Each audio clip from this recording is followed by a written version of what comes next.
Welcome to Rupayatan Ashram Shala.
કેમ છો બધા?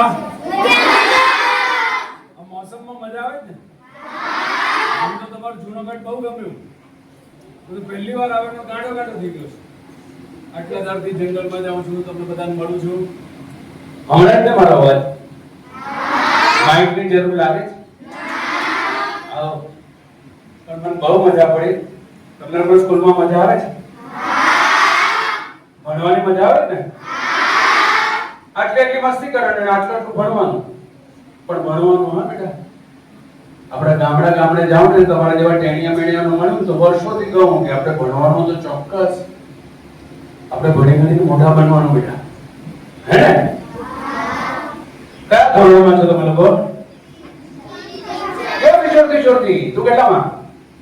બીજામાં. ત્રીજા વાળા કેટલા છે? ચોથા વાળા 3 સુધી છે.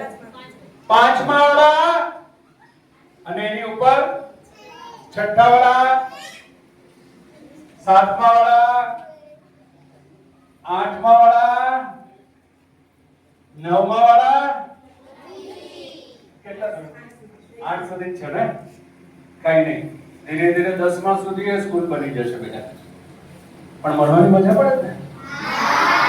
કેટલા વાગે તમે લોકો સ્કૂલમાં કેટલા વાગે ભણવાનું શરૂ કરો? કેટલા વાગ્યાથી? 7 થી. ઓકે. અને પછી બીજો આખો દિવસ શું કરો? હે, અને ટીચરને કેટલા જણ હેરાન કરે? સૌથી વધારે મસ્તી કોણ કરે? કહી દો આજે કોઈ નહીં વળે.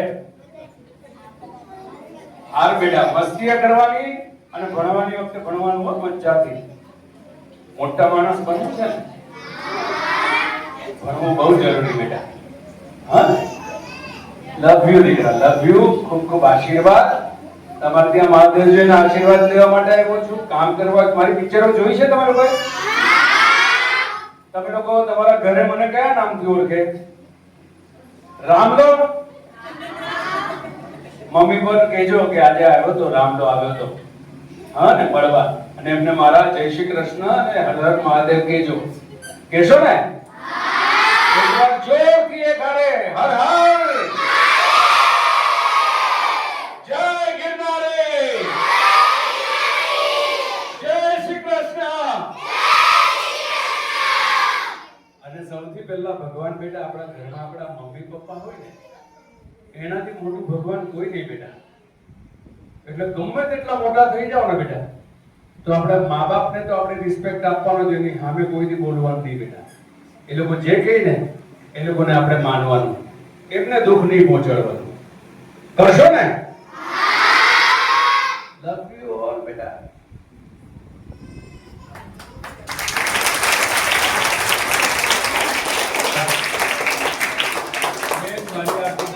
તમારી આરતી હોય મારે.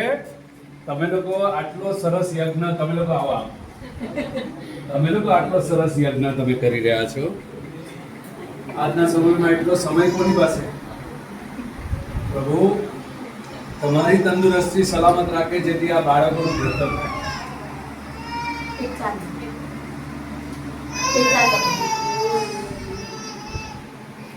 કોણ રડી રહ્યું છે?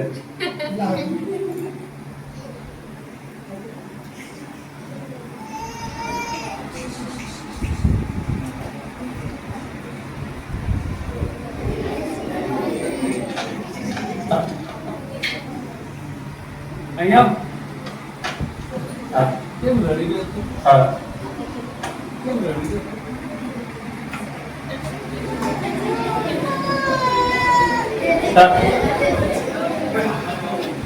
તમે આવો ને કઈક શીખો એનો આદર છે.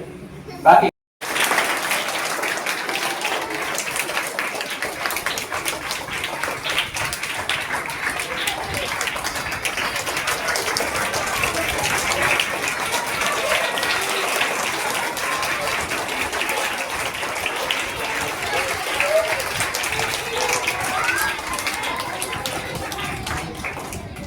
હંમેશા મારી ઓફિસમાં રાખીશ ને તમે લોકોને યાદ કરીશ.